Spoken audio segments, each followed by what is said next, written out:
오늘 이 시간 짧은 시간이나마 코로나 말미암아 한국교회가 침체된 가운데 있고 하나님 이제 코로나 종식으로 다시 한번 한국교회가 성장 발전 부흥되어야 하겠는데 어떻게 성장 발전 부흥되어야 할지 짧은 시간에 상고해 보았습니다. 하나님께서 우리 직목협을 통하여 크게 영광 받아 주시옵소서. 예수님의 이름으로 기도합니다. 아멘.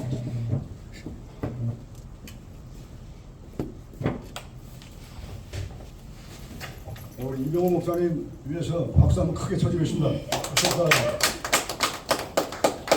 찬송가 하나 보겠습니다. 찬송가.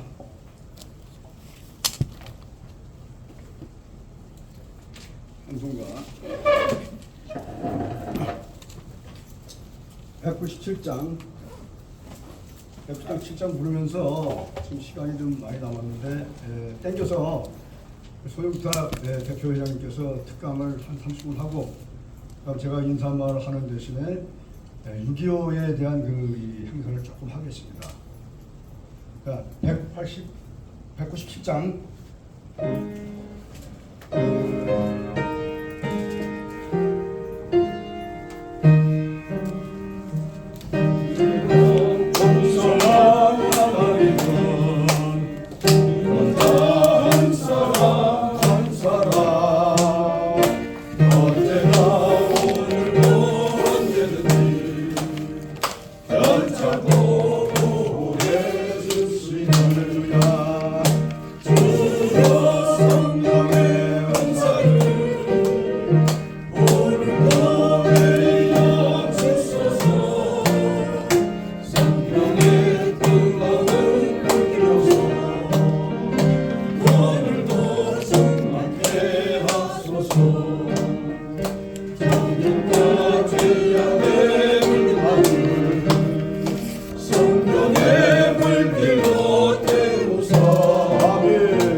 대표회장님이신 손익환 목사님께서 특강을 해주시겠습니다.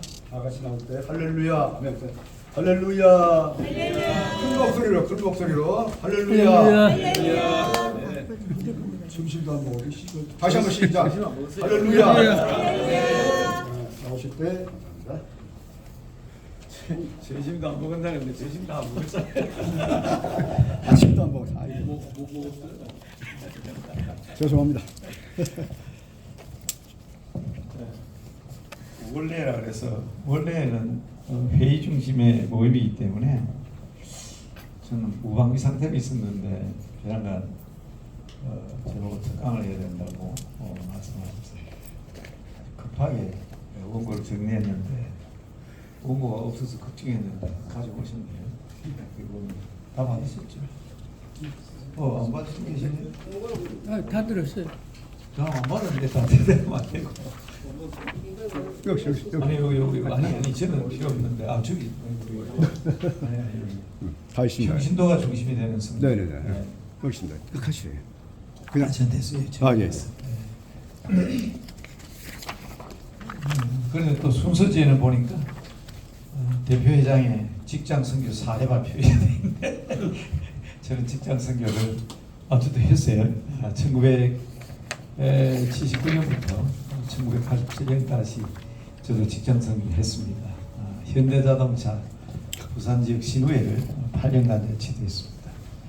직장 선교도 했지만 그 얘기 지금 할 생각 전혀 없고요. 그다음에 또 우리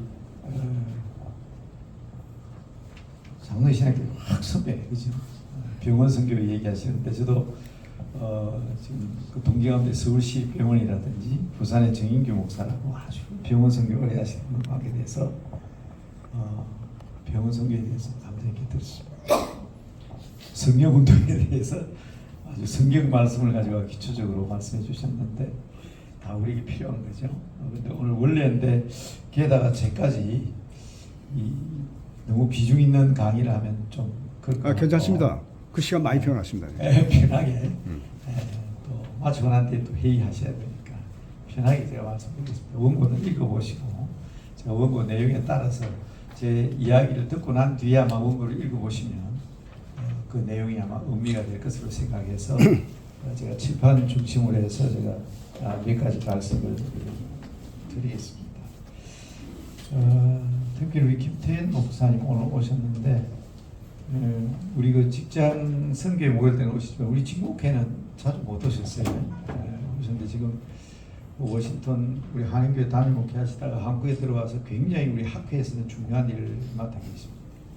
지금 우리 정금호 박사님하고 이제 정치적인 일을 좀 많이 하시는데 아까 6.25 얘기해서 나는 또 지금 현 정부와 아주 밀접한 목사님들 가운데 가장 가까이 대통령 가까이서 일하고 계시는 분이 우리 김태현 목사님. 오늘 특별히 오셔서 한번 그래도 박수 한번 하고 모르시는 분들 이따가 또 순서 있습니다. 순서 있습니다. 순서 있습니다. 지금 대통령 가장 가까이 모시고 우리 목사님들 가운데는 아마 제가 보기엔 제일 가까이 모시고 말에 어폐가 있는 것 같은데 모르겠습니다. 그렇게 말씀하시니까. 예, 고맙습니다. 평신도의 중요성에 대해서는 누가 말하지 않아도 너무 잘 아는 내용이잖아요. 사도 바울도 루디아와 같은 자주 옷감 장사를 만났고 리스가와 아굴라와 같은 부부가 있었기 때문에 또 로마서 16장에 보면 무수한 사도 바울이 금명하는 무수한 이름들이 거의 다 평신도들이죠. 선교 초기 역사에도 매우 중요한 역할을 했습니다.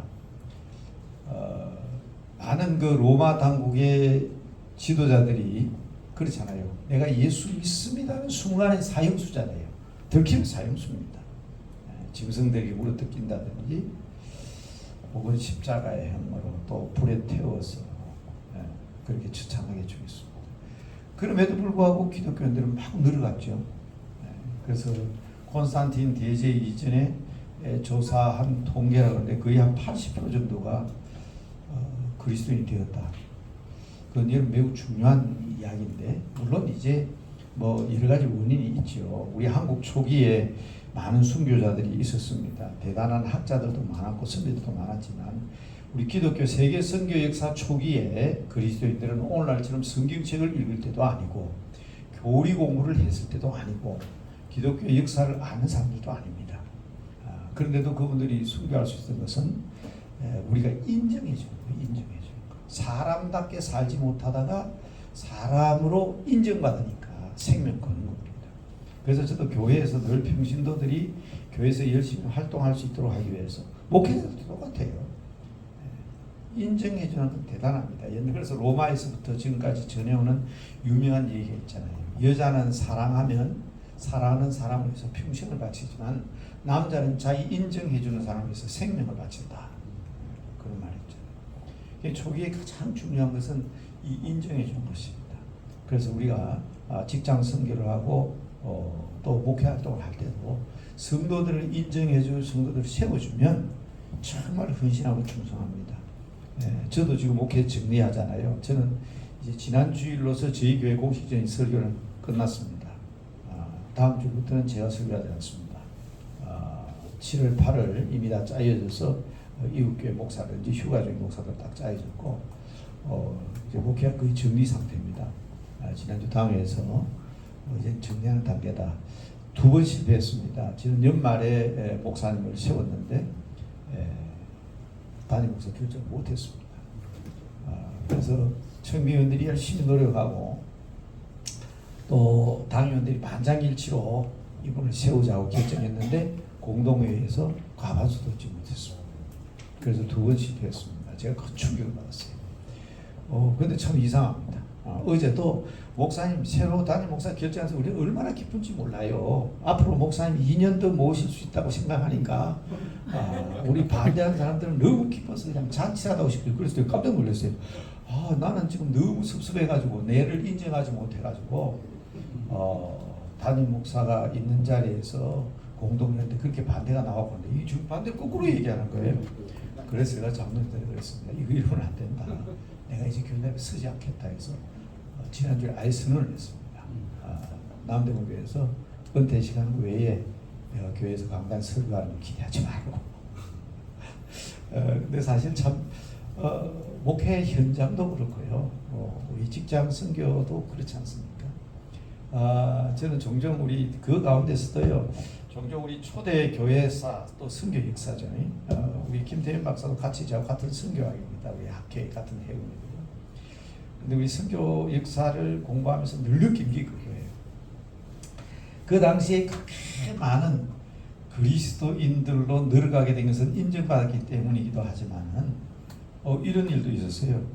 그 남자들을 그냥 막 그 짐승대로 바로 싸움을 붙이잖아요.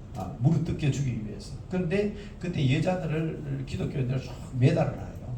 그 광경을 보게 하는 거지. 그럼 남자는 비참하게 죽잖아요. 그러면 여자들이 막 거기에서 자기 동료들이 짐승에게 물어 뜯기고 사장이 물어 뜯기고 위험한데 소리를 지르지 않습니까? 그럼 그 고관객들 여러분 아시다시피 로마의 그 당시 문화는 연회 문화입니다. 그러니까 저녁에 이 고관들이 술 마시고 잔치하면서 그 광경을 막 즐거워하다가 여자들이 소리 지르면 그걸 즐겼다고 해요. 그런데 이제 그 여자들 내려놓고 이제 다시 신문을 합니다. 야 봐라 죽는 거 봤지? 그래도 네 예수 믿을 거냐? 그러면 이 여인들이요 비록 죽을지라도 우리의 신앙은 변함이 없습니다. 그래서 기록에 보면 이런 기록이 나옵니다. 한쪽으로는 기독교인들을 처참하게 죽이면서도 한쪽으로는 그리스도에 대한 무한한 존경심, 무한한 인정. 그래서 이 자리에서 우리 그 미자립교회 목사님들이 한 11명 모여서 여기서 회의를 할 관계가 없기 때문에 모임 주체가 다르기 때문에 안 왔는데 전심 때 연락이 왔어요.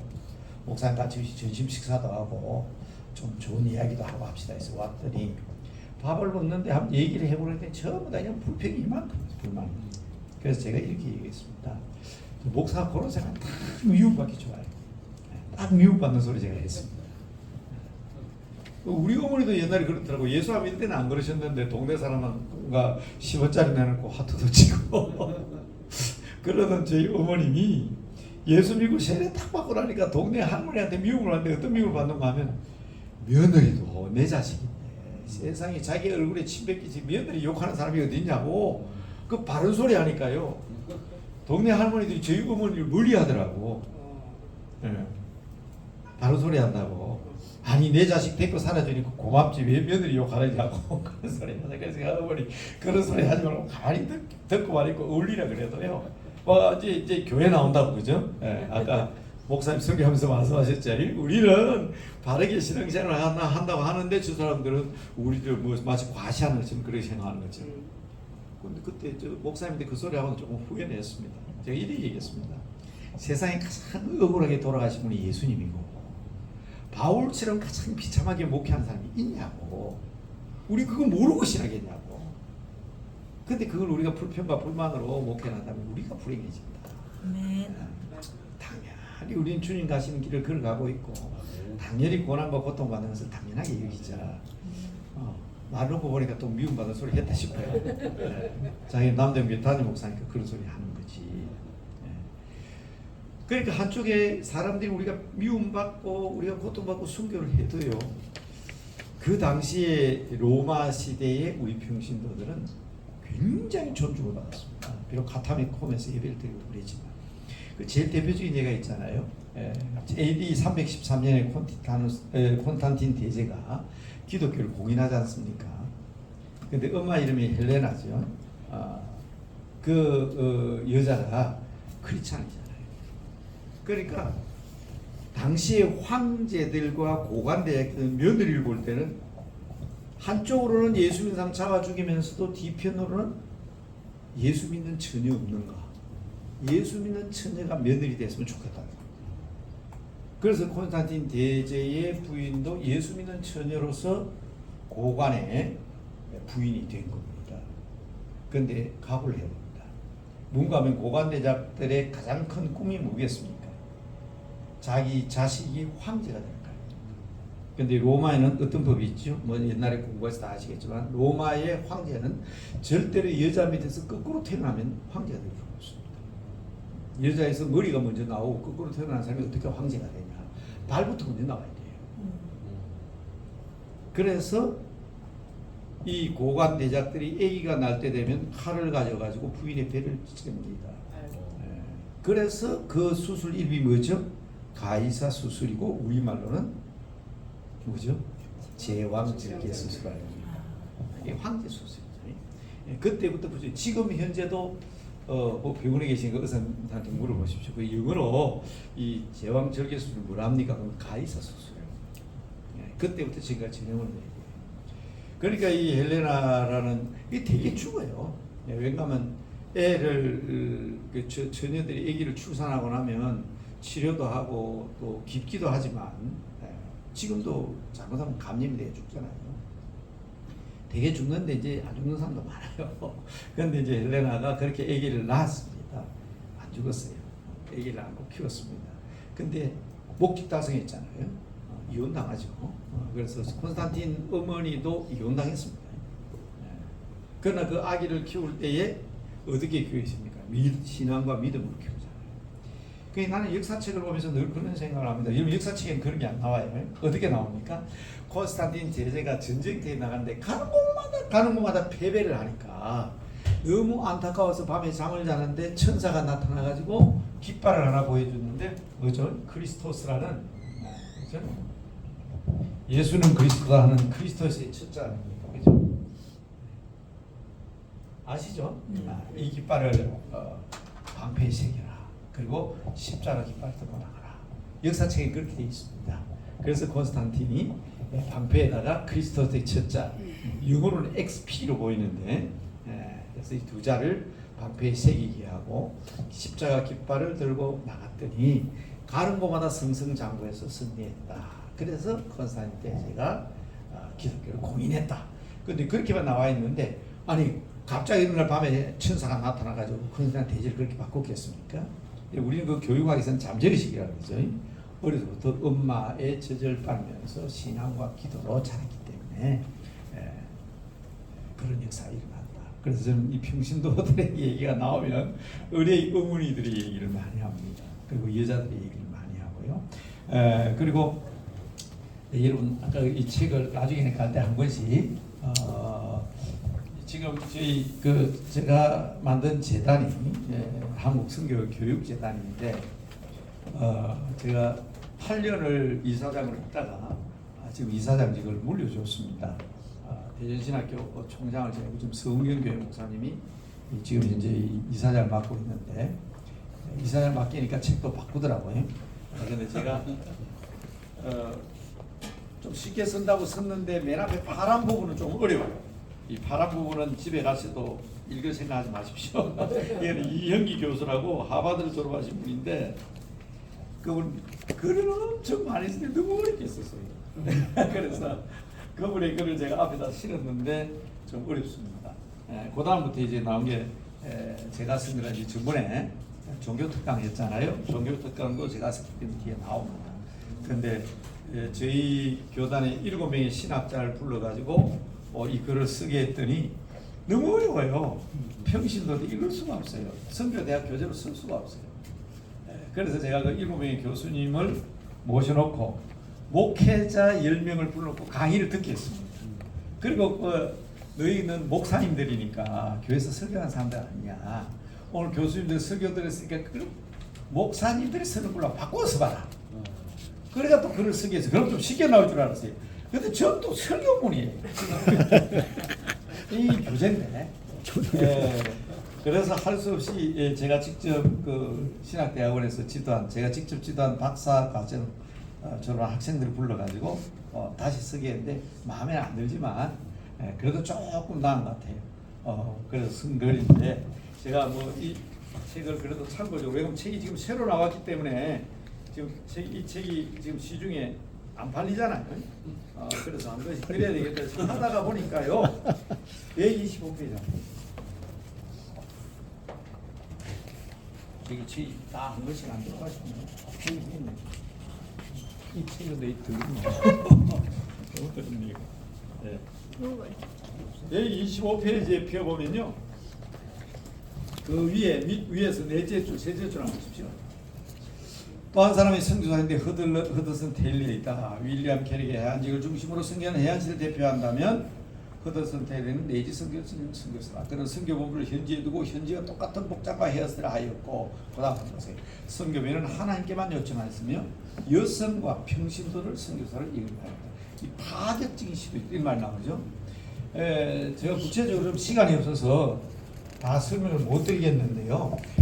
우리가 지금 흔히 말할 때 우리는 지금 이제 미전도 종족을 얘기하거든요. 선교 시대를 윌리엄 캐리로 이것을 퍼스트 에라라고 그러고요. 두 번째 시기를 요걸 해안 선교 시대라고 합니다. 두 번째 허드슨 테일러를 중심한 세컨드 에라를 우리는 내지 선교 시대라고 얘기합니다. 그리고 지금 이 시대를 제3기 서드 시가를 지금 이제 미전도 종족 시대. 그리고 우리가 unreached people 그런 말 쓰죠. people movement 그런 말 하잖아요.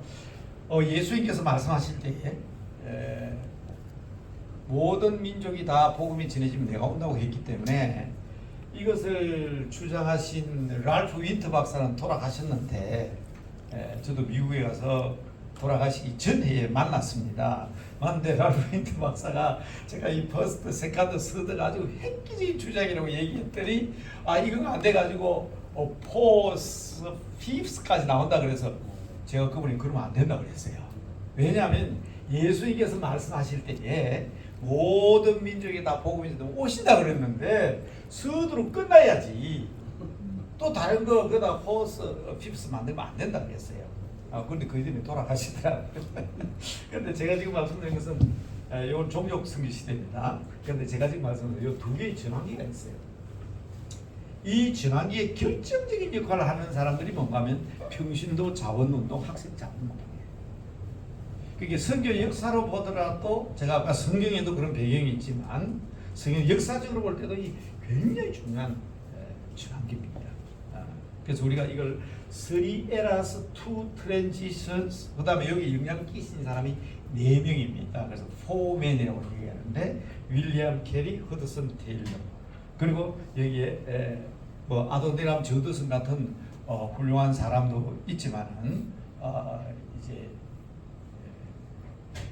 네 번째 이제 두 사람이 더 등장하는 거예요.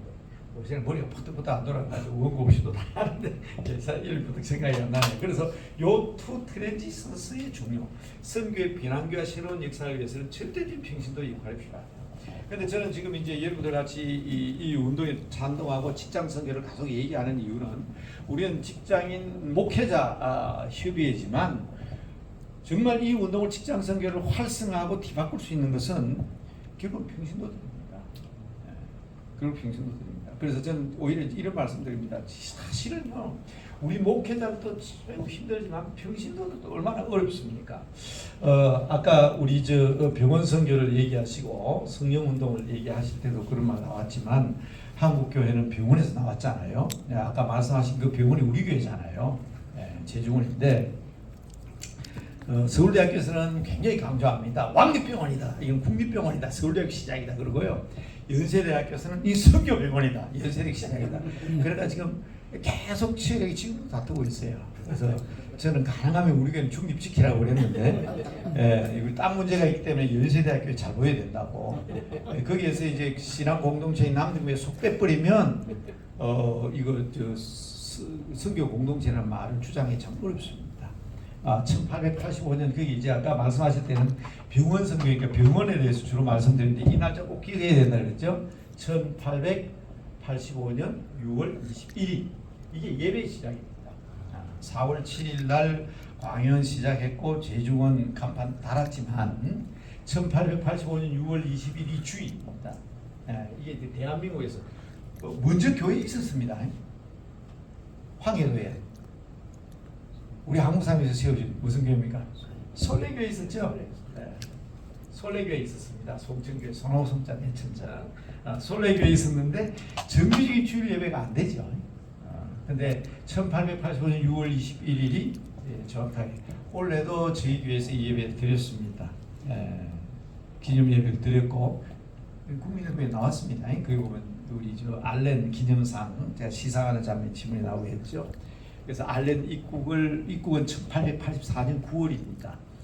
그렇지만 저희들이 9월달에 늘 시상을 하다가 작년부터 바꿨습니다. 6월 21일 기해서 알렌상 시상합니다. 원래는 금평 교수라고 초교파 저들입니다. 우리는 평택대학교 금평 교수가 받았고요. 그다음 한국 역사연구소 등 이제 쭉 이렇게 상을 주고 있는데 제가 말씀드린 이날 좀 기억하라는 거죠. 그런데 한국 최초의 주일 예배를 시작하는데 목사가 없습니다. 알렌 선교사 부부와 헤로드 선교사 부부와 스크랜턴 감리교 스크랜턴 의사의 어머니 대부인들이 되죠. 어머니 5명이 예배를 드렸습니다. 그때부터 계속 이제 그 다음부터 이제 은도도와 아펜젤러가 번갈아가면서 한 주일은 아펜젤러, 한 주일은 은도도 이렇게 번갈아가면서 예배를 드리고 최초의 교회가 생기기 전입니다. 정동 감리교회와 세문암교회가 이런 이름으로 된 교회는 최초의 교회입니다. 한국 최초의 교회입니다. 그 교회가 1887년이죠. 이런 연도 정도는 알아놓으실 필요가 있는 것 같아요. 우리 저 홍성에서 오신 학생들 왔을 때 제가 이거 얘기했는데 9월 27일이죠. 그리고 이제 정동감리교회도 날짜를 땡겼습니다. 노도사 노춘경이 한국 최초의 세례교회입니다. 도사라고 노도사인데 이름은 노춘경입니다. 알렌의 의학 선생입니다. 그분이 최초의 세례를 받았는데 이 감리교회는 10월 둘째 주인가 그렇죠? 그런데 땡겼어요. 감리교회는 날짜를 노춘경이하고 아펜셀러가 정동감리교회를 시작했기 때문에 노춘경이 세례 받은 날로 창립기념일 땡겼습니다. 그런데 우리 교회는 이거 교회 창립기념일로 안 지킵니다. 왜냐하면 백납주 목사가 남대문 교회를 대한민국 최초의 교회를 해야 한국 교회 역사가 맞다는 거예요. 왜냐하면 이런 계산을 보면요, 지금 135년밖에 안 됩니다. 한국 교회 선교 역사는 138년입니다. 2년이 달아나 버려요. 그런데 했으면 참 좋겠는데 미안하지만 남대문 교회는 교회가 아니다 그랬어요. 왜냐하면 세례도 베풀고 그 다음에 성찬식도 했는데 그리고 설교를 하고 말씀도 증거했는데 뭐가냐? 시리가 없다. 장로교회와 감리교회 연합으로 되어 있기 때문에 그게 당회도 없고 교인들이 잘못해도 잘못했다 지적해 주는 것도 없고 훈련시키는 것도 없고 그래서 디사이플링이라고 그러는데 자 요거 지금 바로 아마 평신도 강조하니까 요거 말씀드려야 될 것 같아요. 그래서 그 고조에 나오는 내용이니까 말씀드려야 될 것 같아요. 우리 종교개혁자들이요 교회라고 하는 게 정확히 우리 알고 계셔야 됩니다. 그래서 우리 직장인 예배 드릴 때도 교회가 뭐냐는 개념을 확실히 말씀드려요. 종교개혁자들이 교회에 3가지의 사인이 있다고 했어요. 그게 뭔가 하면 교회는 예수님이 중심이 되는 교회지만 반드시 말씀 선포, 프리칭, 설교가 있어야 됩니다. 말씀 선포가 있어야 됩니다. 그 다음에 뭐가 있어야 되는가 하면 성례를 행해야 된다. 그게 세례와 성찬이잖아요. 기독교회는 천주교는 7개가 있지만 우리 기독교는 세례와 성찬입니다. 그래서 제중원에서 세례와 성찬식도 있었고 주일 예배도 드렸습니다. 그런데 이 3번째 겁니다. 이 조계기가 철저하게 교회란 뭐냐 할 때는 이 3가지의 표지가 있어야 됩니다. 겁니다. 그게 뭔가 하면 권징인데 지금 말로는 이 권징이라는 말에 대해서는 디사이플링에서 훈련이라는 말을 씁니다. 교육. 훈련을 말을 쓰는데 여하튼 이 세 가지가 교회의 전체적인 세 가지 주요 요건입니다. 이 종교 계획자들 교회의 지표 표지로서 얘기했습니다. 그런데 맥락주 목사님이 이거 없다 제주문에는. 그래서 교회 아니다 그랬습니다. 그러나 세문안교회나 전동감리교회는 다 갖춰졌죠. 그래서 그게 정상적인 교회고, 그다음에 우리 송천교회도 건물은 있지만 초아집이지만 교회 건물이 있지만, 그래서 우리는 한국의 최초의 교회란 말을 쓰지만 그렇게 따지면 교회적인 역할은 하지 못했습니다. 그래서 제가 여기 오니까 우리 교회는 1885 6월 21일을 창립기념을 지켜야 된다 해서 제가 안 된다고 했습니다. 그래서 저희 주보도 얼른 보시면 아시겠지만 그 창립일로 안 돼 있습니다. 지금 여하튼 제가 10여 년 동안은 창립기념일을 6월 20일 지켜본 적 한 번도 없습니다. 다만 한국교회 최초의 주일 예배를 우리가 지켜야 된다. 그래서 이만열 선생님이라고 우리 한국 역사 그분이 와가지고 참 잘하는 일이다. 이거 기념해야 된다. 이거 누가 이거 기념하겠냐? 남대문교회 기념해야지. 그런데 제가 지금 교회의 역할을 강조하면서 하나 강조하고 싶은 것은 뭔가 하면 종교개혁자들이 이 세 개를 교회의 지표로 얘기하면서 요 그림으로 제가 그린 것은 좀 꼭 이야기하게 하기 위해서 그림을 그렸습니다. 그렇게 교회를 이거는 뭐 어떤 일에서 변하면 안 됩니다. 이거는 우리 종교 개혁 교회의 아주 중요한 요소입니다. 그런데 종교개혁자들이 그 중에서 네 가지의 속성을 분명히 있습니다. 본래는 세 가지인데 에베소에 나오는 세 가지인데 여기다 하나를 추가했습니다. 그래서 네 가지를 얘기하는데 그게 우리가 신학교 다닐 때 말한 첫째는 원하는 것이고, 두 번째는 홀리, 세 번째는 캐톨릭. 로마 캐톨릭이라 해야 됩니다. 우리 교회는 캐톨릭입니다. 그 천주교 로마 캐톨릭이라 해야 되죠. 그다음에 아포스. 이 네 가지를 교회의 속성이라고 했습니다. 교회는 모든 교회는 하나다. 모든 교회는 거룩하다. 모든 교회는 보편적이다. 200명, 300명 모이는 교회는 교회고 5명, 10명 모이는 교회가 아니냐? 그거 아니거든요. 모든 교회는 보편적이고 모든 교회는 똑같이 하나님께 인정받는 보편적 교회입니다. 그러면서 이거 없으면 안 되죠. 교회는 사도성을 가지고 있다.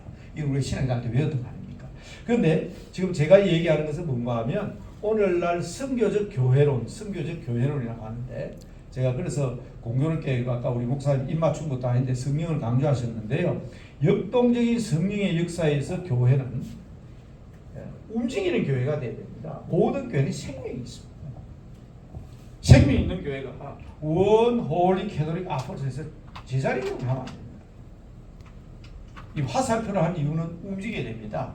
그래서 이것을 우리는 뭐라고 하면 유니티라 해서 연합이라고 말을 씁니다. 교회가 하나다 말만 하고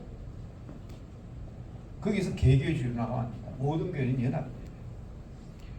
우리 한국교회는 무려 300개, 400개의 교단과 골파로 분열되어 있지만 주님의 교회는 하나로서의 연합운동이 필요한데 이건 누가 하겠냐?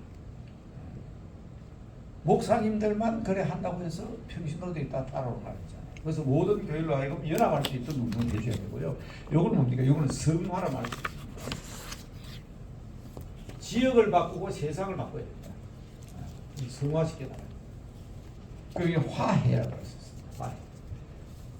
지금 우리 교단과 이 교파로 인한 문제는 매우 심각합니다. 모든 교회가 다 보편적이고 주님의 교회인데 엄격한 의미에서 우리 한국교회는 아주 특이한 교회잖아요. 아까도 말했지만 처음 예배 드릴 때도 감리교와 장로교 같이 예배를 드렸고 장감연합으로 형성되어 있지만 본래 유럽에서 장로교와 감리교의 문제는 아주 치열한 다툼이 있었잖아요. 뭐 알미니안주의 있다, 그리고 예정론이다 이래가지고 굉장히 치열한 다툼이 있었죠.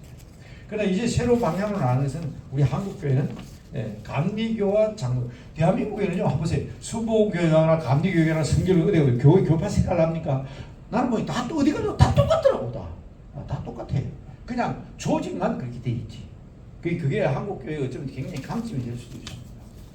여하튼 화해운동. 그다음에 선포죠. 우리 회장님 틈새 전도 얘기할 때 우리 교회는 귀맞는 대로 선포해야 됩니다. 그래서 이건 오늘날 그래서 저는 이 그림을 평신도 운동할 때뿐만 아니고 어디 가서도 저는 이 그림을 굉장히 많이 그립니다. 역동적인 교회가 됩니다. 움직이는 교회가 돼요. 세상을 위해서 뭔가 활성화된 교회가 될 수 있어요. 특히 이제 에베소서 4장 11절에서 12절 13절에 보면 에베소 4장 11절에 보면 우리 목회자 협회이기 때문에 목사님들의 위치가 얼마나 중요하다는 것이 나옵니다. 그게 성령의 은사로 주어진 직분인데 어떤 사람은 선지자로, 어떤 사람은 사도로, 어떤 사람은 복음 전하는 자로, 그리고 어떤 사람은 목사와 교사로. 그게 오늘 이 교재의 제일 핵심 부분입니다. 제가 그냥 지금 이걸 보고 읽으면 딱딱하잖아요. 그러니까 저렇게 얘기하니까 알아들으실 수 있을 것 같아요. 아, 이쪽으로 넘어가는구나. 예. 그 부분에 저 부분에 대한 내용이 제가 주석을 성경 주석 겸해서 제가 실어 놓았는데 예. 3페이지에 나와요. 3페이지. 3페이지 아래쪽 맨 아래쪽에 보면 나옵니다. 에베소서 4장 11절, 12절, 13절 내용을 지금 말씀드리는데 이런 교회의 지체로서 각각 다른 은사를 받는데 그 중에 지도자에 대한 은사가 11절에 나옵니다. 근데 이제는 그것도요 잘 보셔야 됩니다. 성경을 잘 보셔야 돼요. 다 어떤 사람은 어떤 사람 되어 있습니다. 근데 앞에 있는 세 개요. 사도와 선지자. 여러분 지금 교회에서 선지자 직분이 있습니까? 나는 깜짝 놀랐습니다. 저 춘천 가는 길로 가다 보면 오른쪽에 에덴 성회라고 한 20년쯤 된 것 같아요. 한 17, 18년. 가다 보니까 기도원이 엄청 좋은 기도원이 있어요. 그래서 나도 모르게 차를 몰고 거기 들어가 버린 거예요. 근데 문 앞에 딱 보니까 그 당시 새마을호 안내양 같더라고요. 이런 짧은 치마를 입고 모자를 이렇게 쓴 여자에서 그 속에 이를 쫙 하는데 차를 오르는데 무슨 기도리 이런 데가 있는 거 같아요. 저쪽에 딱 그런 사람이 또 색깔이 다른 옷을 입고 딱 쫙 나오더니요. 안내해드리겠습니다 이러는데 이 기도원처럼 참 재밌다 싶어서 안내를 받고 들어가는데 예배당에 가니까 강단이 저렇게 높아요. 그래서 얼마 모이냐면 2주일에 한 번씩 주일날 예배를 여기서 드린대요. 전국적으로. 그래서 에덴 교회라는 에덴 성회라는 게 대단한 것보다 난 그렇게 생각했죠. 올라가니까 위에는 발도 못 디디게 해요. 왜냐하면 그 중간에는 천사들이 춤을 추고 노래를 해요. 그럼 저 위에는 뭐냐? 그거는 선지자들이 올라가는데. 그래서 나 목사인데 그러니까 아니래. 자기들이 선지자 따로 있고. 그래서 이게 좀 이상한 거다 싶어가지고 찾아봤더니 그 이단이 됐네. 근데 여러분 지금 선지자나 사도나 이런 직분은 우리가 영적으로는 개성되어 있지만 개성되어 있는 직분이 아니잖아요. 지금 그렇게 부르지 않잖아요. 그래서 저는 지금도 우리 교회는 사도라는 직분이 있다. 시간 되면 하는데 선지자는 직분이 있다 그러면 이거 좀 이상한 단체다. 근데요 성경에는 나오잖아요. 신약 성경인데 사도와 선지자와 그 다음에 복음 전하는 자. 이 직분이요.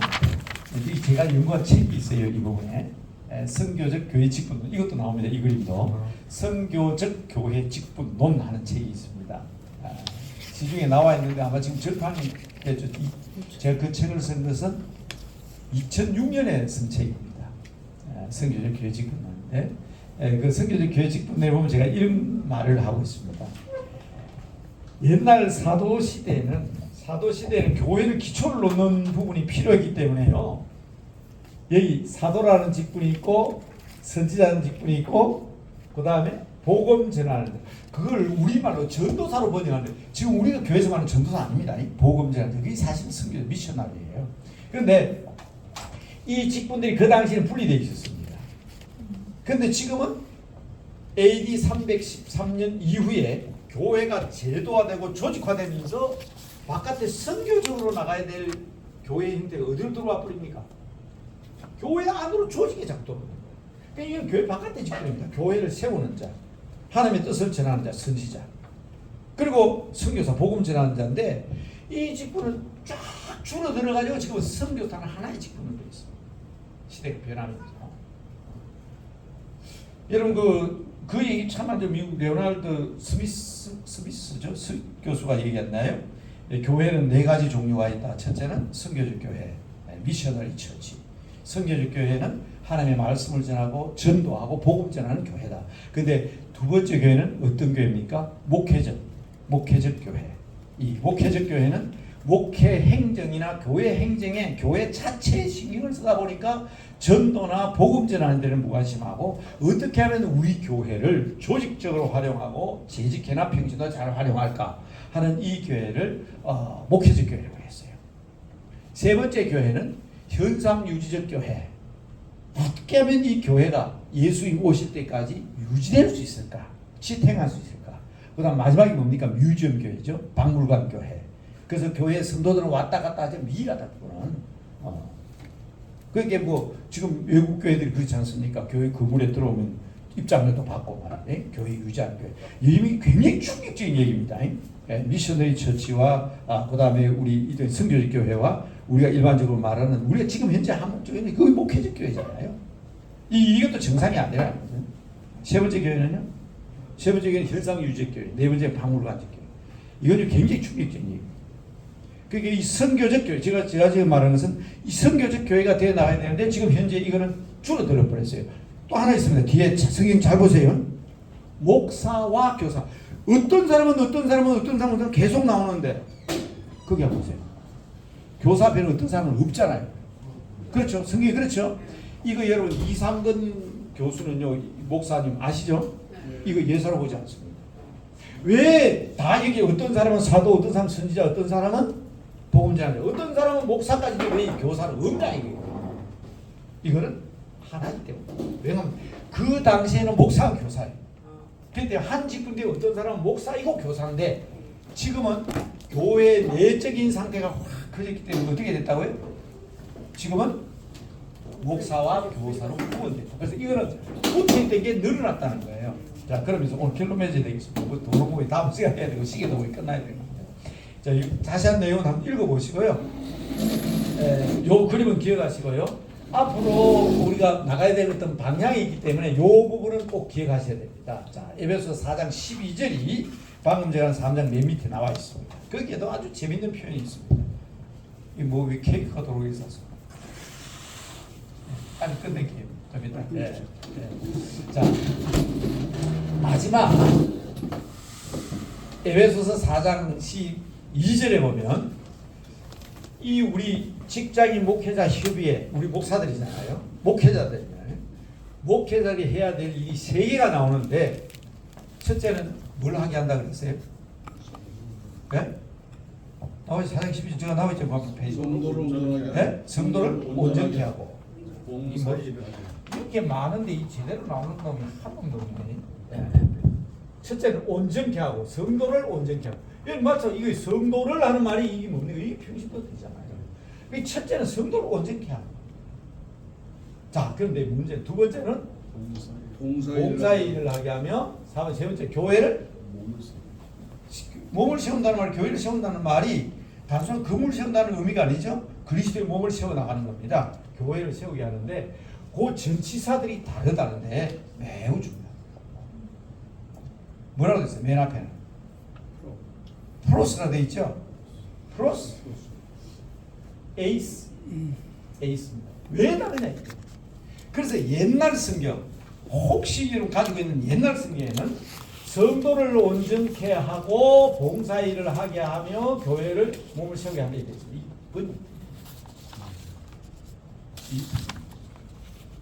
지금 여러분 가지고 성경에는 하여로 되어 있습니다. 이게 굉장히 중요한 거예요. 그러니까 우리가 지금 해야 될 제가 지금 요거 이제 오늘 핵심이라고 했습니다. 우리 목사님들이나 목회자들이 앞서 말한 선교사나 사도나 복음 전하는 자나 목사나 교사가 해야 될 일은 이거예요. 이거 누가 하는 거예요? 목회자가 하는 게 아니에요. 이 사람들이 해야 되는 거예요. 온전케 하여 온전케 된 성도들로 하여금 교회 봉사하게 하고 온전케 된 성도들이 교회를 세워놔요. 이 본문을 잘못 이해하면 큰일 납니다. 그래서 저는 선교사들 교육시킬 때도 하는 말이 맞습니다. 선교지가 교회가 없으니까 교회 세워야지. 아멘. 봉사할 일이 없으니까 선교사 가족이 봉사해야지. 그러나 그게 본연의 의무가 아니라는 걸 바로 알아라. 성경에 분명히 그래서 지금 분명히 하여로 되어 있습니다. 옛날 성경 한번 찾아보세요. 60년대 70년 성경 전부 다 하여로 되어 있습니다. 그게 같은 전치사로 보았기 때문인 것입니다. 근데 지금 성경은 다 그래서 얼마 전에 우리 총회하는데 성경 팔로 오는데 이 성경이 막 제일 신 학자들이 막 제일 잘 주석한 성경을 내놨는데 제가 제목 이거부터 딱 펴셨어요. 그래서 이걸 안 고쳐놨어요. 그래서 제가 쫙 덮으면서 이 성경책 잘못됐네 이랬더니 이분이 유명한 학자들이 번역한 건데 당신이 뭘 아느냐고 말이야. 왜 목사냐고. 그래서 내가 씩 웃으면서 그건 나중에 한번 내가 누군지 한번 알아보라고 새로 된 성경책 가지고 서라고 해요. 새로 된 번역은 전부 다 바꿔놨습니다. 지금 성경이 다 바뀌어 있어요. 가지 성경이 다 바뀌어 있어요. 그러니까 여기에서 우리가 진짜 해야 되는 것은 성도를 온전케 하는 일이다. 그러면 성도를 온전케 하는 일이 뭐냐? 그게 이제 에베소 4장 13절. 그래서 에베소 4장 11절, 12절, 13절 굉장히 중요합니다. 그 13절의 내용이 뭔가 하면 뭐래요? 우리가 이 무지갱으로 내려가는 인간, 이건 지난 시간에 얘기했죠. 회개하면 의인이 되고 그래서 우리가 양육해가면 점점 더 성화되어 가서 나중에 이 그리스도의 에베소서 4장 13절 예수 그리스도의 장성한 분량이 되게 됩니다. 이게 온전한 성도. 그러니까 우리가 공식적으로 해야 될 것은 제자 훈련이다. 온전한 그리스도인, 장성한 그리스도인, 신령한 그리스도인을 만드는 일이 우리가 할 일이다. 그 사람들이 봉사를 하게 하고 교회를 섬기게 해야 되는데 이게 거꾸로 돼가지고 요새는 그 목사님들이 그냥 막 같이 이 일을 해야 되는 것처럼 얘기하고. 아멘. 물론 이 하긴 해야 되겠지만 제가 말하는 것은 평신도의 역할이 그만큼 중요해졌기 때문에 제가 세 가지 얘기했습니다. 인정해줘야 된다는 거, 그다음 교회 본연의 임무가 뭐라는 것을 분명히 해야 되고, 또 우리 교육자들이 우리 목회자들이니까 목회자 협의회에서 평신도들을 우리가 어떻게 변화시켜야 되는 것, 이거 세 가지를 분명히 하시고 그 구체적인 내용은 그 책 내용 읽어보시면서 해결해 갔으면 좋겠습니다. 감사합니다. 감사합니다.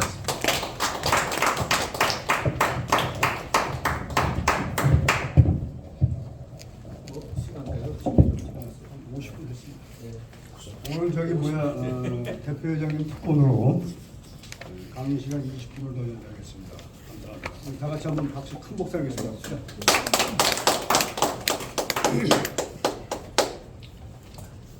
이번 시간에는 여기 뭐가 보이죠, 그죠? 인사 말씀 잠깐 하겠습니다. 원근 각지에서 지금부터 6월 원래에 참여하신 여러분들을 축복하고 존경합니다.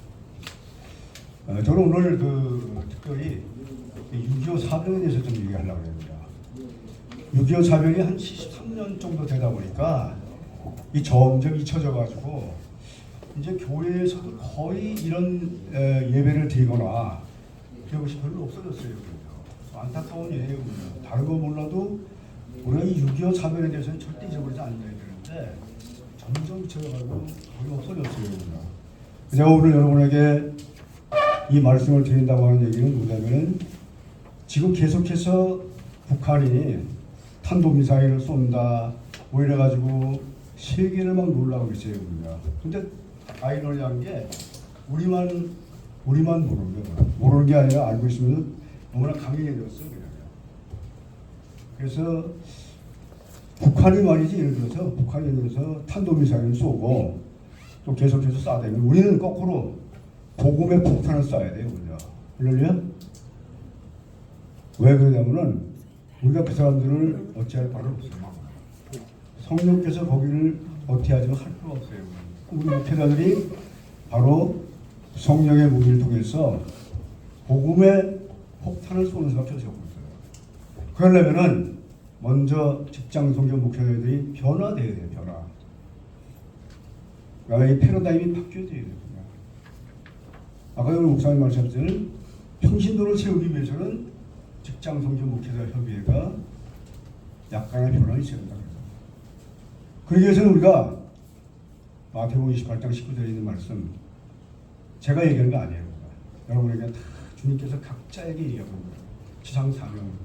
해도 그만이고 안 해도 그만이고 그런 게 아니에요. 우리가 목숨 걸고 거기에 목사가 미쳐버려야 돼요. 목사들이 예수에 미치지 않는다면 한 번쯤 생각해 봐야 돼요. 우리가 죽어도 살아도 오직 예수 그리스도 바울은 그렇게 살았어요. 우리가 이 6.25를 통해서 다시 한번 확인할 수 있는 것은 내가 먼저 말씀과 기도와 전도를 통해서 새로워져야 된다. 변화되어야 된다. 그런 얘기를 좀 하고 싶어요. 그래서 우리 목회자 협의회가 청신도들을 세우기 위해서는 먼저 우리가 복음을 전하는 파수꾼이 돼야 돼요. 그걸 보여줘야 돼요. 저는 직장 소개 목회자 협의회를 보면 바로 마태복음 28장 19절 20절이 바로 직목협의 비전 스테이트먼트다. 모든 직장 소개 목회자협의회가 존재하는 그런 이유다. 이거 말하고 싶어요. 제가 여기는 설육이 전략도 세우겠습니다. 전도가 첫째다. 두 번째 사람을 세워야 된다. 세 번째는 영적 무장을 해야 된다. 네 번째는 황신도 사령 파송을 해야 된다. 네 번째는 모아서 지상 사명을 해야 된다. 그 얘기를 하고 싶어요. 우리가 좀 불편하고 좀 힘들고 어려워도 이 모임은 결코 모여서 그냥 강의 듣고 그런 것이 아니에요. 이걸 통해서 우리가 더 나가서 목회자 각자가 더 열려서 복음을 전하는 전도자의 위치로서 서기를 저는 바라고 있어요. 그리고 오늘 제가 점심을 사겠습니다. 점심을 사고 틈새 전도라고 할 때는 잠시 나가서 뒤에 요 뒤로 나가가지고 바람 쐬는 거예요. 그래서 우리가 목회자가 먼저 복음 전하는 그러한 일선에 서야 돼요. 그리고 잠시 들어와서 우리가 평가를 해보고 그런 훈련, 그런 것이 되어 있어야 돼요. 우리가 아무리 많이 알고 많이 똑똑하고 하더라도 훈련되지 않으면 하는 거 아니에요. 훈련이라고 하는 것은 어떻게 하면 야 내가 무슨 목사인데 훈련을 얘기하는 게 아니라 셀프 트레이닝, 자기 훈련 누가 시키지 않아요. 그냥 직장 소매에 와가지고 좀 모여서 우리가 좀 하자 그런 얘기예요. 오늘 그런 얘기를 하고 이번 시간에 이제 유교를 잊지 않자. 그래서 태극기부터 태극기 다 들어보세요.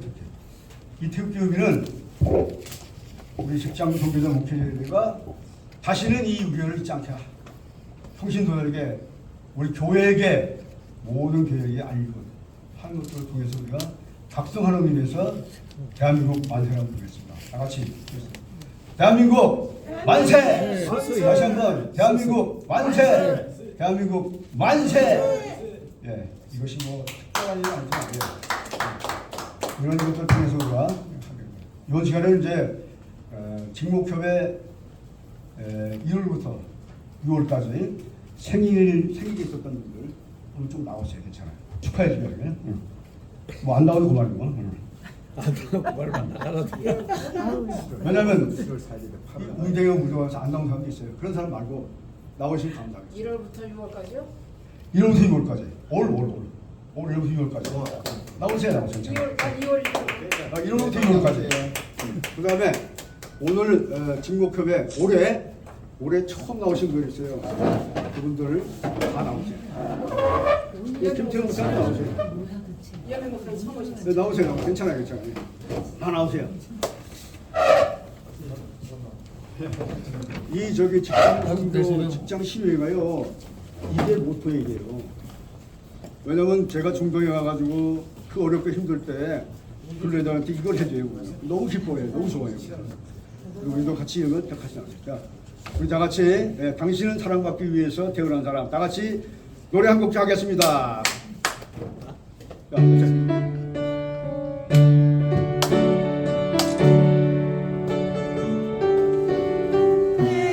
난 사랑 세상 속에서 사랑받고 있지요. 사랑받기 위해 태어난 사람 당신의 삶 속에서 사랑받고 있지요.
나오셔서 케이크 같이 자르고 다 같이 손으로 먹겠습니다. 자, 칼 없어.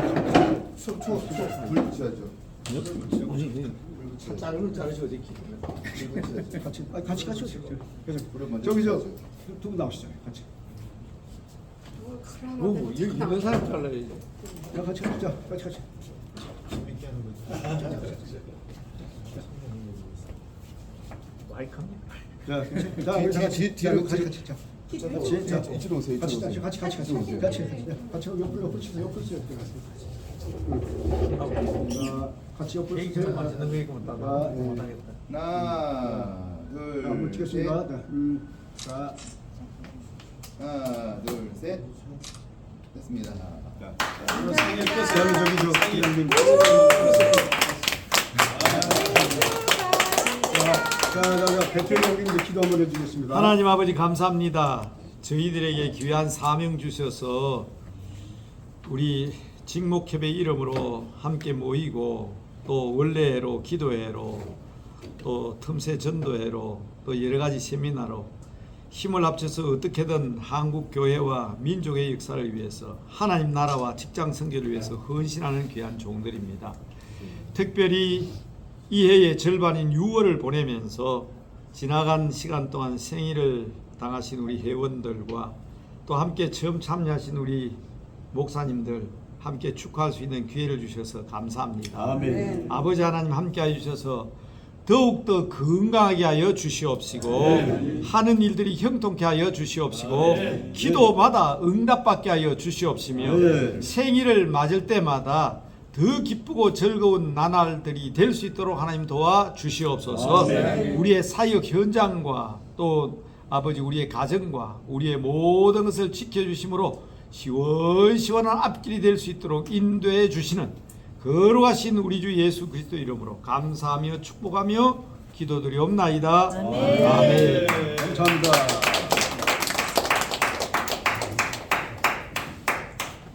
이렇게 소개해야 되는 거 아니야? 아, 예, 소개. 소개하겠습니다. 이제 제가 먼저 자 오늘 오신 우리 저 김태현 박사님, 저희 어떻게 뭐 소개하시게 돼요? 김 교수님? 뭐 얘기하라고 본 데나? 사실 얘기가 있어서 오신 건데 아 제가? 김 박사님. 뭐 얘기 잠깐 그래도 유의미하게. 아 그거 책자 아예. 자 시간은 딱 5분입니다. 5분. 길지 않고. 지금 우리가 다, 저는 김태현 목사입니다. 자, 우리가 다 저마다 하는 게 다 중요하고 저마다 다 최고의 일들을 하고 있잖아요. 그래서 제가 지금 한 가지를 이제 온 길에 이렇게 수준석 박사님 그 강의를 들으면서 느낀 게 있어가지고 짧게 말씀드리고 제가 여기 요걸 한 말씀을 드려보겠습니다. 칠판이 있으니까요. 제가 길게 얘기하는 건 칠판으로 그냥 할게요. 안 나와. 공필들이 안 나와. 지금 제가 이제까지 한국에 파란으로 쓰십시오. 파란 거. 파란 거. 제가 이제까지 한국에 나와서 95년 한국에 나와가지고요. 이제 한 25년 사역한 게 어떤 걸 했는가를 갑자기 생각이 들었어요. 평신도 사역을 했는데 말씀하신 대로 이제 SVM 운동, 스튜던트 발런티어 무브먼트를 통해서 그 다음 단계가 이제 TVM 운동, 이 테너메이커스 발런티어 무브먼트, 자비랑 선교를 이제 한 거거든요. 그 다음 단계로 제가 이제 프로페셔널 발런티어 무브먼트 PVM 운동을 한 거예요. 지금도 이 전문인 자원 운동을 제가 하고 있습니다. 전문이라는 것은 자발적 의지에서 스스로 미래 삶을 개척하는 지식 근로자를 전문이라고 피터 드러커의 그것을 이제 자비랑 종교에 붙여서 이제 말씀을 드린 거고요. 자세한 시간이 없으니까 그 다음 단계로 한 게 제가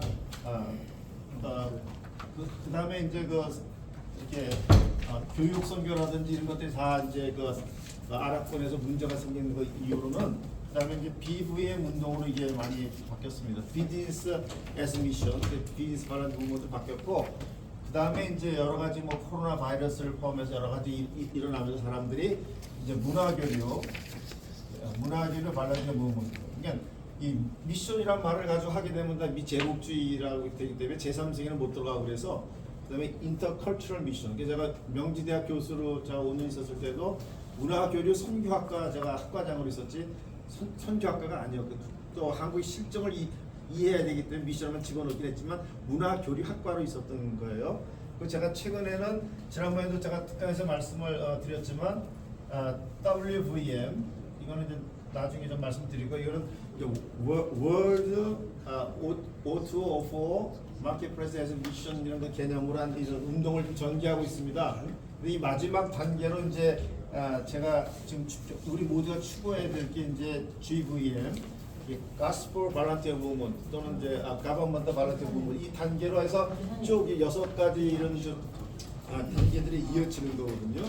제가 이 말씀을 드리는 거는 지금 이제 여기 제가 이 4차원 절대긍정 학교라고 이게 여의도 순복음교회 속해는 교회 성장 연구소에서 지금 이 교재가 만들어지고 전국적인 세미나가 계속 진행이 되고 있습니다. 근데 그건 교회를 대상으로 하는 거고 직장 선교라는 기업을 대상으로 하는 일들을 이제 제가 맡아서 하기로 이렇게 돼 있어가지고 여러분들에게 어떻게 여기에 이제 참여도 하고 여러분들도 리더가 돼가지고 같이 할 수 있는지 여부를 좀 이제 말씀드리고 싶어서 제가 이제 온 거고요. 아까 손윤탁 목사님하고 먼저 얘기를 했고 김인규 회장님한테 말씀을 드렸고요. 그래서 제가 결론으로 말씀드리는 거는 이게 전통적인 저마다 하고 있는 여러 가지 다 최선을 다해서 해온 모든 것들이 되게 흥망성쇠와 마찬가지로 다 젊었을 때도 있고 나이 들어서 이게 늙어가기 일생을 다 보내는데 그런 방법이 아니고 디지털처럼 영과 일이 계속되는 그래서 열매를 맺는 일들을 계속 이어지는 것이 되게 하려면 여러분들의 리더십을 발휘해서 여러분이 속해는 저마다 또 공동체가 또 있잖아요. 거기에서 이런 것들을 같이 참여도 하고 그 다음에 결과적으로는 또 여기 직목협을 통해서 또 교재들이 이거 더 좋은 교재들이 개발이 돼가지고 한 그 단계까지 이르렀으면 해가지고 제가 이제 참석하게 됐습니다. 관심 있는 분은 또 식사 시간에도 대화를 나눌 수 있고 같이 좀 더 대화를 나눴으면 좋겠습니다. 네, 감사합니다. 예, 고맙습니다. 수고하셨습니다. 네, 감사합니다.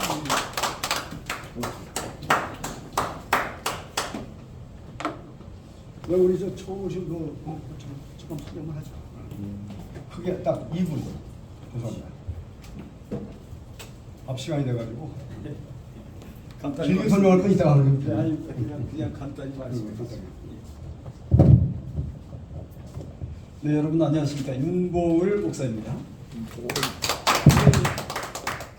직목협에 들어오게 된 것은 이미 한 3, 4년 전입니다. 그런데 이제 지금 말레이시아에 지금 2015년부터 18년까지 있었고 19년에 들어와서 코로나 이후로 우리가 어떤 면에서 좀 활동이 활성화되지 못했고 이러다 보니까 또 개별적으로 제가 책을 한 한자에 대한 이야기 아니면 예수님에 대한 재림 준비를 하자 이런 이야기 책을 한 지금 4권 썼습니다. 그래서 그런 책 저수를 하느라고 못 나왔었습니다. 윤재국 목사님 매일 만나자 그러고 원래 때마다 저희 말씀하시고 있는데 그랬어요. 어쨌든 비정기적으로는 제가 좀 참여를 한 입장으로 그렇게 됐었는데요. 앞으로는 좀 더 열심히 하려고 감사합니다. 윤재국 목사님께 말씀드리고 고맙습니다. 나왔습니다. 감사합니다. 네, 반갑습니다. 네, 고맙습니다. 우리 혹시 좀 잠깐 2분만 하고 그다음 축도하고 책은 가져온 집에 내놓고 가겠습니다. 저기 하세요. 하나만 줘보세요. 목사 저기 목사한테. 네, 안녕하세요. 예. 저는 여기 분당의 수도병원에서 지금 근무하고 있는 와. 이현미 목사입니다. 아유, 예. 네, 잘 부탁드립니다.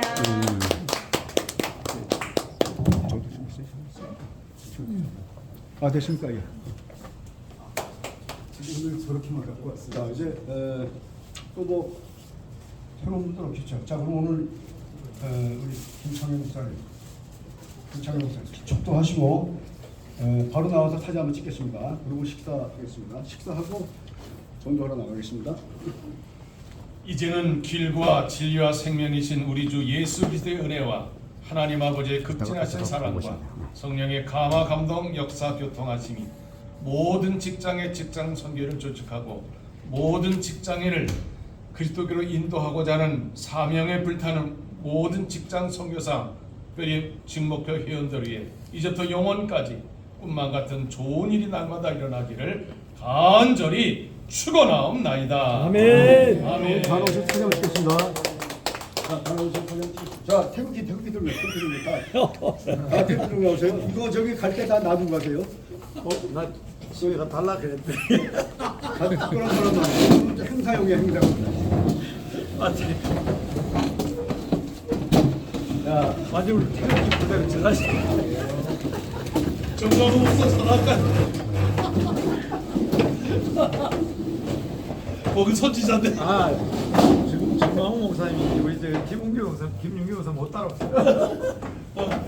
거기 선지자인데. 우리 예를 들어 정도 많아. 자, 앉으세요. 앉아가지고 사진 찍고. 자, 여성보다 앉으세요. 태극기 해가지고 만세하고요, 만세. 대한민국 만세. 여성보다 앞으로 앉으세요. 어디 갔어? 일로 오세요, 회장님. 아니 오늘 안정하신 제가 여기 앉으세요. 자, 일로 오세요. 여기, 여기. 감사하시고. 일로 옆으로 오세요. 자, 사진 찍어. 자, 앉으세요. 자, 풀어주면서 대한민국을 하겠습니다. 역사적인. 빌려주세요. 저기 여기.